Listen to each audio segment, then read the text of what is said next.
Gracias por acompañarnos una semana más en este A Puerta Cerrada, sobre todo agradeciendo la sintonía de ustedes cada semana y por supuesto esos mensajes de inspiración y motivación que nos escriben en cada uno de nuestros programas. Y es que, como les he comentado siempre, este es un encuentro donde personas que son líderes comunitarios, que tienen inspiraciones y sobre todo proyectan esto en nuestra comunidad, nos acompañan en cada una de las versiones. Y esta semana no podía ser menos, sino agradeciendo el hecho de que con su apretada agenda haya tenido este tiempo para nosotros y es Miguel Martínez. Como decía, buenas noches Miguel, ¿cómo estás? Gracias por la invitación aquí a Puerta Cerrada. Es un placer estar aquí contigo. No, a ti, como decía, que sacaras el tiempo, ya que no solamente eres empresario, líder comunitario, sino también político. Y tiene, por supuesto, su programa que ustedes deben de sintonizar, lo que sale cada semana. Sí, tenemos un podcast, el programa El Implacable Podcast, El podcast. en YouTube. Y ustedes no se imaginan los temas que Miguel trata ahí.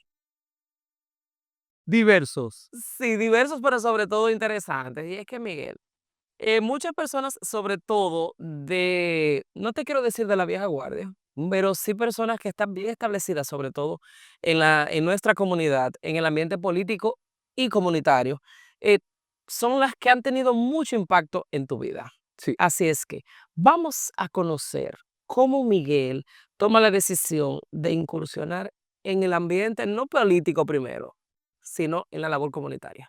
sí, mira, fíjate, nosotros desde la universidad, cuando estábamos en la universidad, fuimos parte de un movimiento estudiantil donde nosotros participamos en lo que eran las protestas en contra de los aumentos de las matrículas en el estado de Nueva York. En aquel entonces el papá Como era el gobernador y si presentaban propuestas siempre de recortar los servicios a los estudiantes y también propuestas de aumentar las matrículas en las universidades públicas del estado de Nueva York. Y nosotros decidimos como grupo estudiantil unirnos todas las universidades de la ciudad de Nueva York para protestar. Y en este caso hacíamos protestas literalmente cerrando los edificios, tomando posesión de los edificios universitarios de manera de protesta en contra de los aumentos a la matrícula. O sea, tú eres un guerrillero en aquella época. Bueno, vamos a decir, personas con una visión y personas jóvenes con un deseo de estudiar, pero también tenían unas necesidades económicas que no podían pagar lo que se pretendía el gobernador aumentar las matrículas. Y entendíamos también que habían otras áreas donde sí podían buscar los recursos que necesitaba el presupuesto del Estado, que no sea de los bolsillos de los O estudiantes. sea, no someter la educación, Correcto. sobre todo en ese sentido, para ti como hispano, ¿fue mucho el impacto también? O sea, que tú lo veías como que era diferente tal vez con los anglos que estudiaban. Oh, no, claro, porque la historia de las universidades públicas de la ciudad de Nueva York era un sistema gratuito, particularmente cuando eran a su mayoría anglosajones. Pero cuando comienza a cambiar las caras y los rostros de los estudiantes, comienzan entonces a cobrar matrícula, comienzan a aumentar los precios, comienzan a aumentar los precios de los libros, al punto que muchos de los profesores en las universidades nuestras estudiaron gratis. Y nosotros como jóvenes, ¿verdad? Que ya nos convertimos en una mayoría y somos una mayoría todavía en las universidades públicas, entendíamos que no era justo. Que si se tenía que pagar, había que buscar otras áreas donde sustituir las necesidades presupuestarias que se estaban buscando en ese entonces. Entonces ahí fue donde nace esa sangre de querer defender los derechos. Correcto. Comienza por ahí en los movimientos estudiantiles, luego se expande con las aspiraciones de aquel entonces el líder distrital Adriano Espaillat. Adriano en aquel entonces tuvo una visión excelentísima de involucrar a los jóvenes dominicanos en las universidades que salían de ese movimiento en lo que es el movimiento y las actividades comunales. Entonces, ese movimiento estudiantil, Adriano lo mira y entiende que se necesita también en las comunidades nuestras para crear un cambio de liderazgo que en aquel entonces tenían como representante a un islandés, tenían a otro anglosajón como concejal y también luego sale electo Guillermo Linares. Pero en su mayoría la estructura del Partido Demócrata y las organizaciones en las comunidades eran anglosajonas. Adriano lo involucra en un movimiento detrás de su candidatura y aspiraciones a salir del distrital, que luego lo escala el asambleísta y luego lo escala, bueno, La el posición. resultado final lo vemos ahora. Exacto. Pero ahí comienza el movimiento, con el movimiento estudiantil. Pero tú sabes, Miguel, que tú estás haciendo estas anécdotas y hay muchas personas que desconocen realmente la historia. Sí, La historia desde dónde surge el poder que tenemos los dominicanos en este momento, ocupando posiciones políticas en la comunidad, tanto en lo que es la zona de Manhattan como en lo que se extiende al Bronx, que me imagino que comenzó todo en Manhattan con este movimiento. sí, claro, todo comenzó en el Alto Manhattan, cuando Adriano, como te acabo de decir, eh, trae a los jóvenes a involucrarse en los asuntos comunales. Guillermo Linares, por su lado, también involucra a un grupo de jóvenes, a Víctor Morissetes, Roberto Lizaldo, y Dani estuvo envuelto, pero no de manera como comenzamos nosotros en lo que es el movimiento comunal.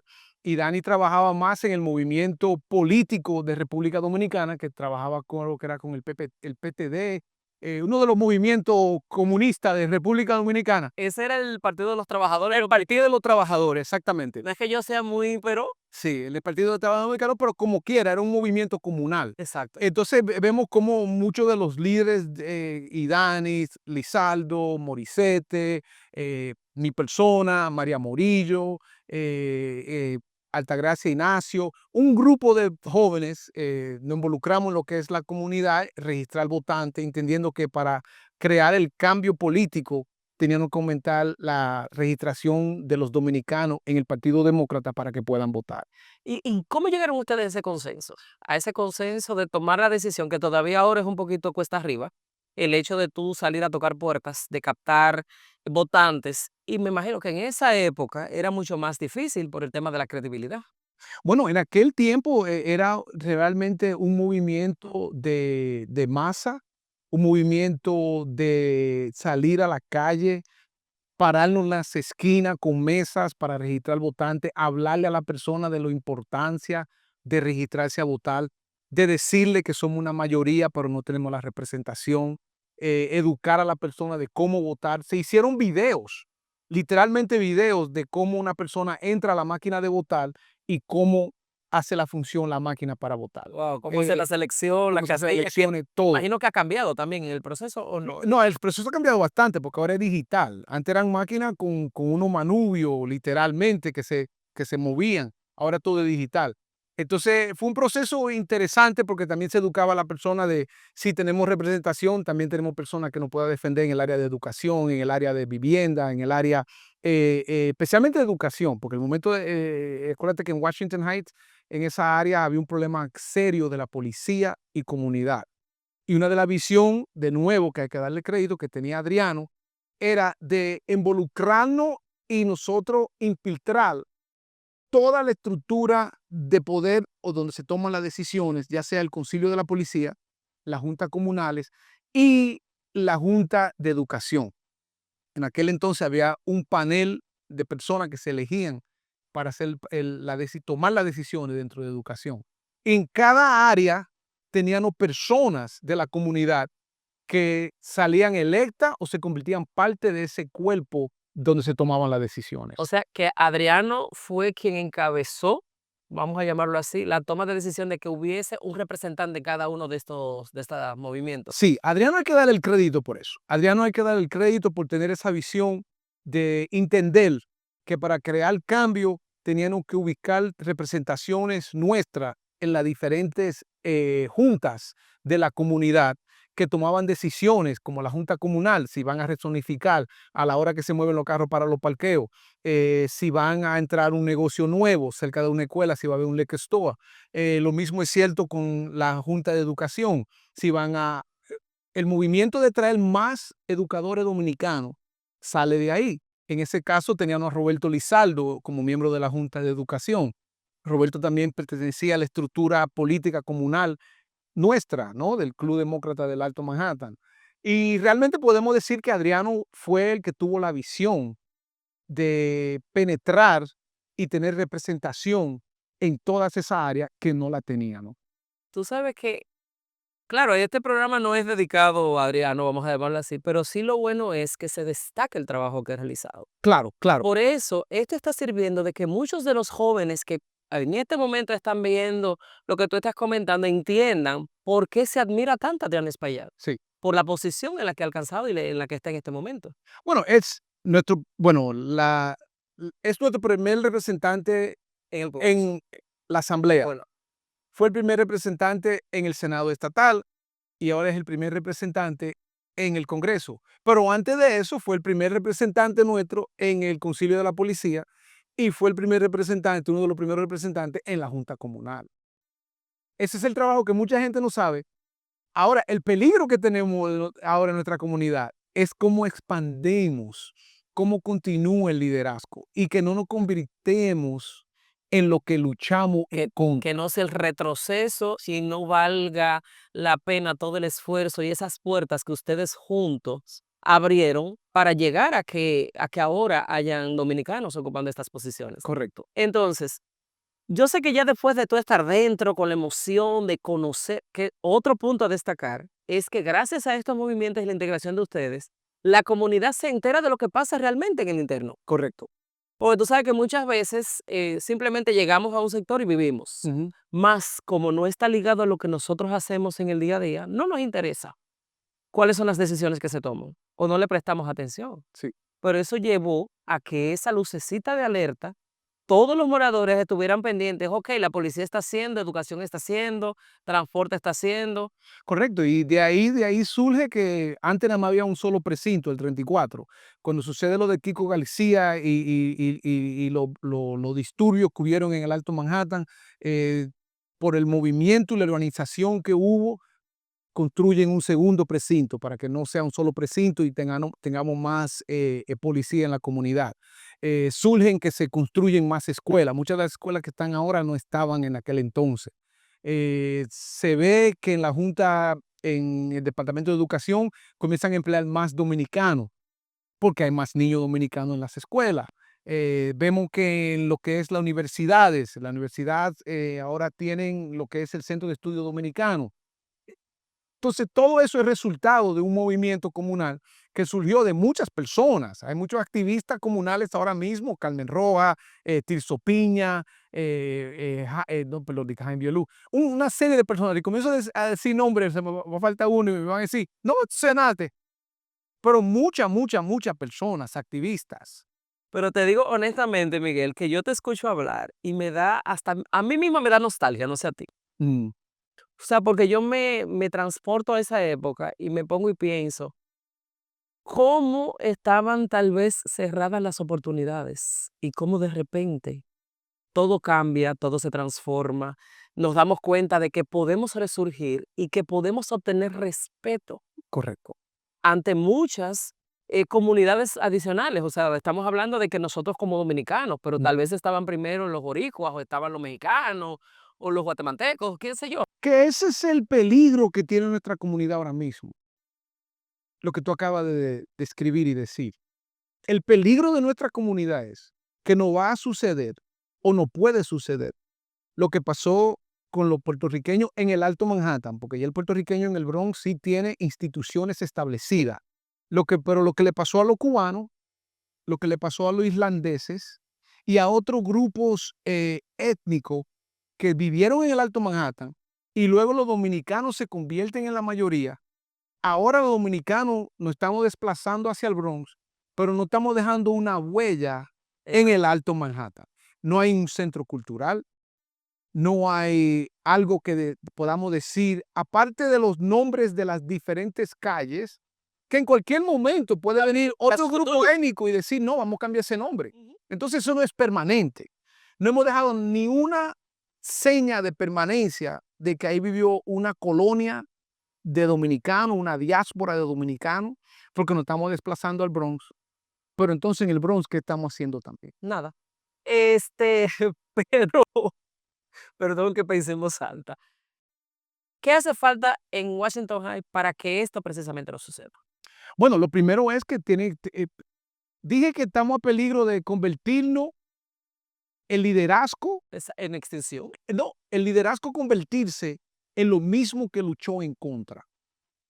Si el liderazgo no se abre a dar oportunidades a otros jóvenes, a otros líderes, si el liderazgo no baja la guardia de que porque yo critico algo que tú hagas, ya tú eres una amenaza, y no trabaja en colaboración para ver cómo podemos nosotros lograr tener ese centro, cómo podemos nosotros lograr realmente tener una institución de estudio dominicano, como lo tiene la comunidad puertorriqueña.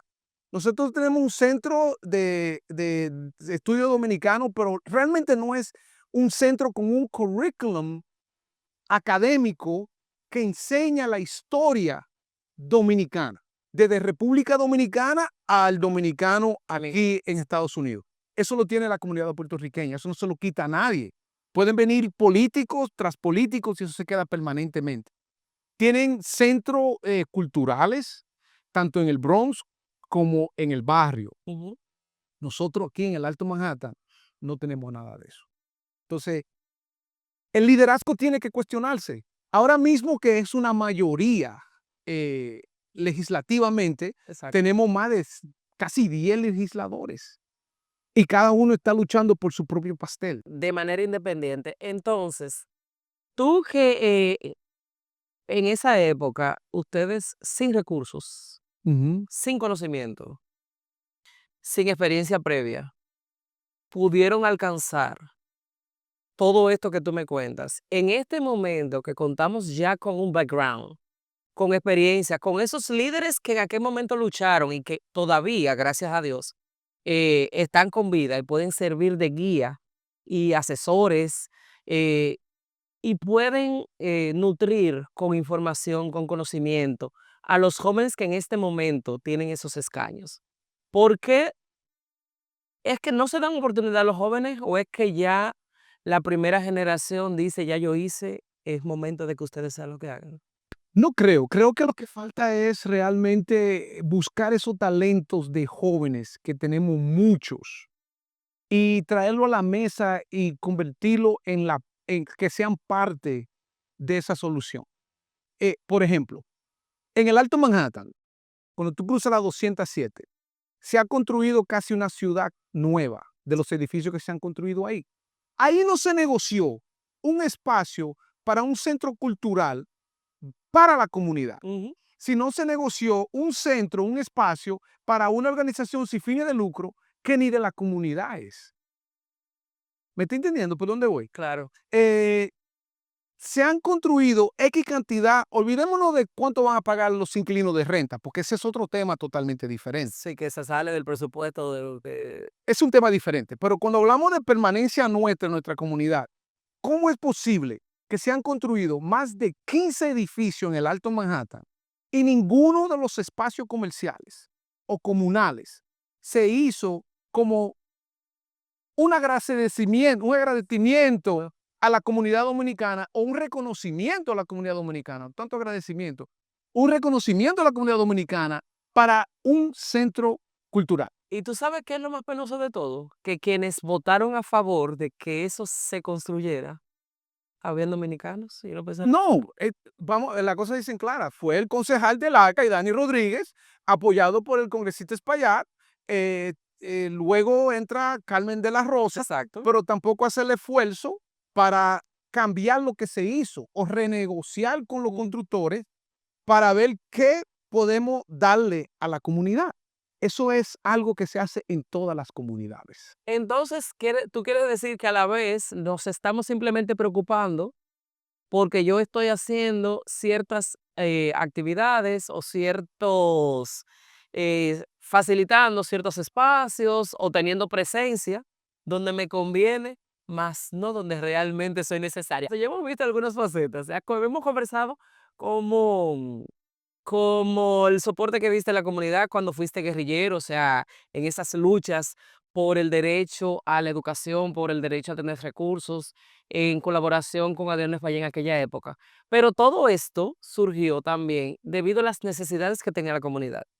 Y ahí es donde Miguel que también terminamos el bloque anterior conversando con relación a lo que no hicieron nuestros oficiales electos en su momento, pensando en crear un centro para la comunidad dominicana, que hay algunos de ellos que ya este es su último ciclo. Pero Miguel también, hace unos añitos, Ujú. corrió para ser concejal de Washington Heights, ¿no? Correcto. No, fuimos concejal. Ejercí- Desde la primera campaña, inmediatamente ganaste. correcto. No, bueno, nosotros surgimos en la política cuando lanzamos nuestra primera candidatura para correr para líder distrital en contra, nada más y nada menos, De tu papá. Guillermo Linares, ¿no? De Guillermo Linares, porque éramos dos clubes políticos opuestos. En aquel entonces Guillermo estaba con el club tradicional que existía eh, y Adriano, como dije anteriormente, fundó su propio club. Yo estoy del club ese de Adriano y lancé una candidatura a District Leader en contra de Guillermo Linares, pero para mí fue una campaña en aquel entonces para medir si realmente tenían oportunidades y qué aceptación Ujú. tenían en la comunidad. Era tentado. Era tentando. Y vimos que los resultados, aunque no ganamos las elecciones, vimos que en contra de Guillermo Linares sacamos un buen porcentaje, más de un 35% de los votos en contra de Guillermo para esa posición y dijimos, bueno, de aquí en adelante tenemos que prepararnos, hacer más trabajo comunal, organizar más inquilinos, hacer más reuniones del precinto 34 en aquel entonces y convertirme inmediatamente en miembro de la Junta Comunal para ser parte de las discusiones comunales. Y de ahí surge entonces el proyecto para una candidatura al Consejo Municipal. Pero mira, muy inteligente esta parte de hacer primero el tanteo, vamos a llamarlo así. Y como bien dices, tengo la oportunidad, pues perfecto. Este es mi momento para prepararme, organizarme y a la vez entonces integrarte aún más Correcto. con lo que realmente te interesaba, porque ya de ahí, al tú tener la información de primera mano, ya tú sabías qué es lo que la comunidad realmente estaba necesitando, Ujú. que no era lo que hacía Linares, ¿verdad? Bueno, Guillermo era el concejal, Sí, pero tú sabes el que oficial electo. teniendo la posición es diferente tú manejar la información directa. No, porque ya el punto de nosotros, el papel de nosotros ya era un activista, no un oficial electo. Como Ujú. activista, tú me entiendes, nosotros teníamos los oídos en la tierra, como dicen, donde había un edificio donde había problemas del casero no dando servicio, donde había un inquilino que lo querían sacar de su apartamento ilegalmente, donde había un problema de la junta de vecinos que podían no intervenir y hablar y organizarlo, las ligas de pelota, la pequeña liga de pelota de los niños, cómo llevaban a los padres. En sí, entendíamos que por ahí, llegándole a la persona, podíamos tener más información y hacernos conocer más de puerta a puerta con las personas en la comunidad. ¿Y qué tal esa campaña? ¿Cómo surge? Ya dijiste, este es mi momento. Bueno, fue una de las fue un periodo de lo más interesante y más político del Alto Manhattan. Porque nosotros cuando Guillermo Linares ya no podía reelegirse, ya tenía término limitado, era una posición vacante. Ahí surge entonces Víctor Morissette, que también era un líder comunal, un dirigente de una agencia sin fines de lucro que organizaba inquilinos. Surge Roberto Lizardo, que parte de se rompe de la organización nuestra y lanza su candidatura independiente. Entonces la candidatura mía. Y fue entre amigos. Y Dani Rodríguez también corre. Y Dani Rodríguez también. Entonces es una ¿Por qué candidatura, ustedes dividieron los votos en esa época? bueno, interesante porque el dinamismo que había era, todos éramos jóvenes. No, yo soy joven. No, claro. Todos éramos jóvenes, todos nos conocíamos y nos conocían, ¿verdad? Entonces los amigos de la universidad, como te hice la historia cuando organizamos la universidad, entonces se veían en una situación de decidir entre cuatro amigos, Ujú. ¿no? Que fuimos parte de ese movimiento. Pero surge entonces la estrategia política de cómo organizar, llegarle al votante, hacer el contacto puerta a vuelta. Eran competencias sanas, pero a la vez para demostrar quién era más creativo, vamos a decir. Exactamente, exactamente. Pero hay una parte que hay que destacar en ese momento, y es que el día de las elecciones, lamentablemente, fue un 9-11. El 9/11. Del El día de las elecciones fue el 9/11 del 2002. Y 1. 2001. Y estaba viento en pompa la campaña y de repente, recuerdo que yo estoy parado en el punto mío donde yo me desarrollé y me crié y todos me conocían, era en el área de Dyckman. Entonces el punto de votación mío era Dyckman y Academy. Ahí yo no me movía de ahí.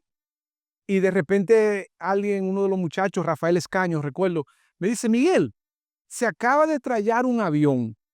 Digo yo, ¿cómo así? Se acaba de estrellar un avión con una de las torres. Digo, Rafael, deja de estar relajando. Y le digo, enfócate y no, enfócate, estamos en esto. Me dice, Miguel, y entra a la cabeza, creo que fue a un Londres que había en la esquina y ve la televisión. Miguel, se acaba de estrellar otro avión. Digo, Rafael, deja el relajo, que no estoy en relajo, tenemos que estar enfocados, deja de estar diciéndole cuento a la gente.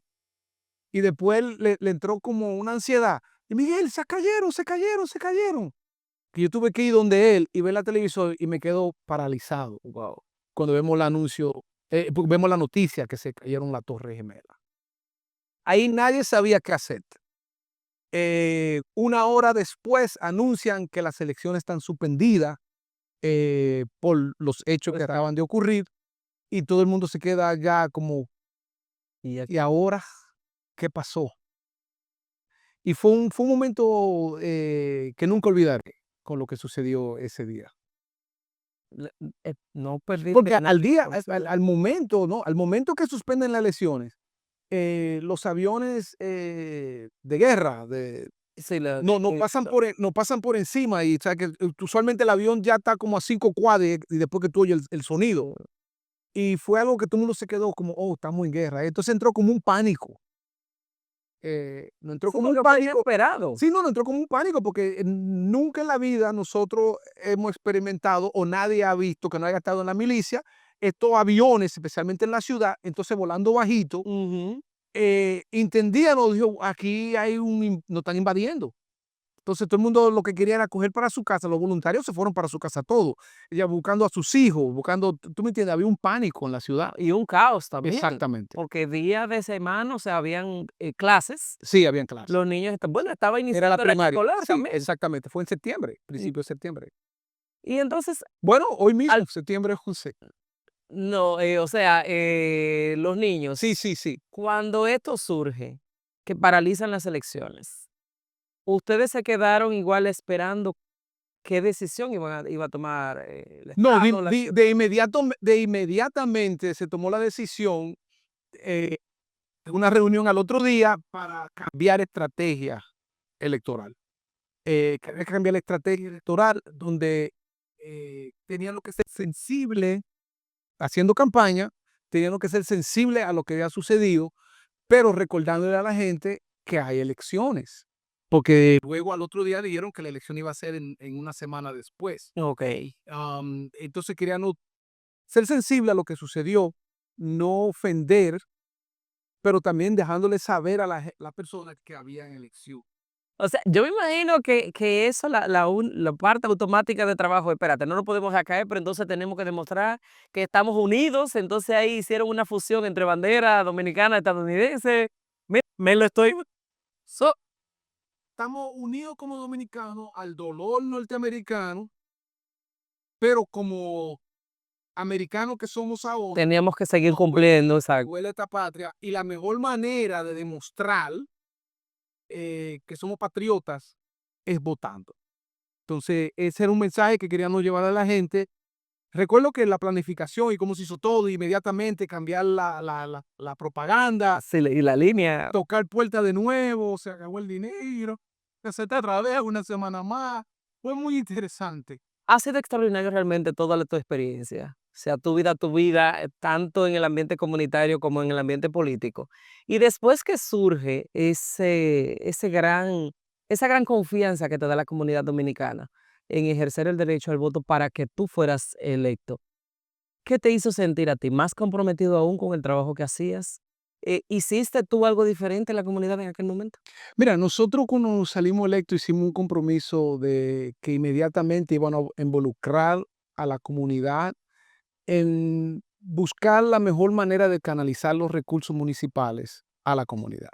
Lo primero que hicimos fue fortalecer el Centro de Estudio Dominicano que hablamos ahorita, dándole el presupuesto más alto que haya recibido. Lo mismo es cierto que inmediatamente entramos en la educación, donde traímos todo lo que en ese tiempo era lo más moderno para educar.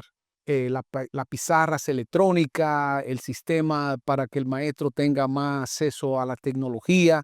Hablamos de renovar todos los centros de computadoras en las escuelas.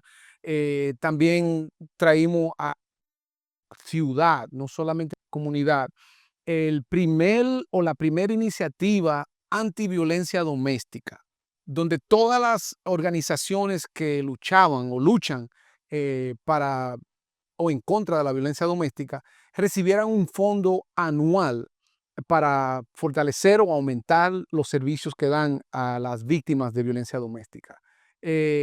Solamente lo hicimos en el Alto Manhattan, sino que hicimos una iniciativa en colaboración con los 51 concejales para presentarlo en el presupuesto de la ciudad. También trabajamos en el área de mejorar. Ahí comenzaron, donde miramos la planificación urbana del Alto Manhattan y tomamos la decisión de que habían calles donde podían aumentar los estacionamientos públicos en la calle. En vez de para parquear los carros en un ángulo, comenzamos en la 175, comenzamos en varias calles, mirando cómo se transizaban y estaban en la calle. Que se ampliara el parqueo, más no lo que tenemos ahora, que se Exacto. ha reducido. Porque lo que ha sucedido en la comunidad de nosotros por años, ya creo que han dejado esa demagogia, por años hablaban de un parqueo municipal. Nosotros llegamos y entendíamos que eso no era cierto, eso no iba a suceder, porque los parqueos municipales ya lo estaban vendiendo, no estaban construyendo. Entonces vamos a aumentar los parqueos públicos en las calles. Comenzamos por ahí. Eh, lo que te puedo decir es que nosotros hicimos un trabajo mano a mano con las organizaciones, ya sean las asociaciones de padres, la Junta de Vecinos, el Departamento de Educación, la Universidad de Nueva York. En sí, las ligas de pelota le aumentamos los presupuestos a todas las organizaciones, donde nosotros fallamos como concejal y tomamos responsabilidad, que es muchas de las cosas que no dice, si lo hiciste está bien, entonces, ¿qué pasó? Y eso es algo que nosotros lo hablamos abiertamente, donde fallé y tomé responsabilidad y por eso renuncié, fue que yo no confié en personas y le permití a personas tomar decisiones que no estaban aptas para tomar. Y al fin y al cabo, la decisión final, la responsabilidad final, termina en el escritorio. Y en este caso, el ejecutivo era yo. Y tomé la decisión y decidí, bajo conversaciones con mis familiares, que fueron los más afectados, que yo tenía que tomar la responsabilidad y renunciar y enfrentar las acusaciones que se hacían en contra mía. Ah, porque también ya te sometieron. Sí, sí. Nosotros nos sometieron en el 2009, hablaban de malversación de fondos. Nosotros podemos decir, y con la frente en alta, que se acusó de malversación de fondos, pero nosotros en nuestro bolsillo no se vio una malversación de fondos. Lo que sí sucedió fue mala administración de esos fondos, donde muchas personas se convirtieron en testigos falsos en contra para salvar su pellejo. O sea, que los mismos inculpados, o sea, ¿cómo lo digo? Los que cometieron el hecho eran los que se defendían Correcto. y Bueno, culpaban. es que hay un sistema de justicia en los Estados Unidos que si tú cometes un delito y tú puedes traer cierta información al gobierno que implique a otro, ya sea porque yo te diga que sí, halo, o que haya firmado un papel, no entendiendo qué es lo que estoy firmando, lo que sea, un ejemplo, ¿no? Esa persona que ya tiene ese problema judicial sale que no va a tener que cumplir tiempo, pero sí va a implicar a otro y va a ser testigo principal. Nosotros peleamos el caso, pero a la larga entendimos que el objetivo del gobierno no era tanto hacerme daño a mí, pero hacerle daño a otra persona más cercana a mí. Y por eso tomamos esa decisión, porque entendíamos que no era el final o la vida, ¿cómo te digo? no quiero sacrificar a personas inocentes por yo decir, no fui yo. Tú sabes que tú expresando esto que deja muy claro qué tipo de ser humano tú eres. No. En el sentido de que tú preferiste renunciar a una posición que te daba estatus, la gente que confió en ti, las personas con las cuales tú luchaste detrás, que seguro fueron esos también los que te acompañaron, Ujú. y son los mismos que te traicionaron. Correcto, Por entonces, no quisiste hacer daños a terceros. correcto. ¿Entiendes? Entonces, como calidad humana, como ser humano y con la importancia que tú tienes de respetar a las demás personas, te deja mucho que demostrar de qué tipo de persona eres realmente. Y permíteme felicitarte en ese sentido, aunque tal vez en aquel momento muchas personas dirían, ah, pero mira, este se sacrificó por otros, Ujú. sabiendo él que había mucha gente que confiaba en él, en tu palabra. No, Como también hubo otros que seguro se sintieron defraudados. no, claro, claro.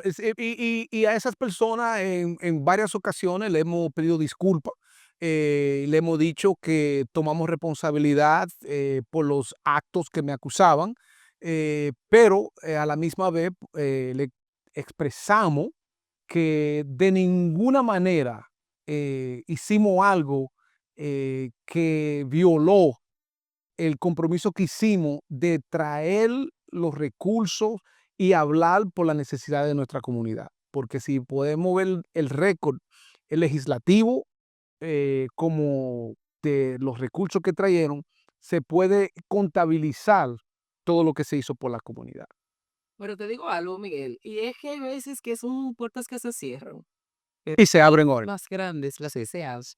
Y es por esa razón que esa misma comunidad que te apoyó cuando tú iniciaste en ese transcurrir de la política, son los mismos que te han apoyado en tu aspecto empresarial. Sí. Porque en este momento, pues, para nadie es una duda de que eres un empresario exitoso. Bueno, mira, antes de hablar de eso, yo también quiero expresar y darle gracias a muchas personas a través del programa que tenemos, el podcast que tenemos, el Implacable Podcast, nos escriben dándonos las gracias por el trabajo que hicimos. Hay personas que me hacen anécdota de cosas que nosotros hicimos por ellos que yo no recordaba.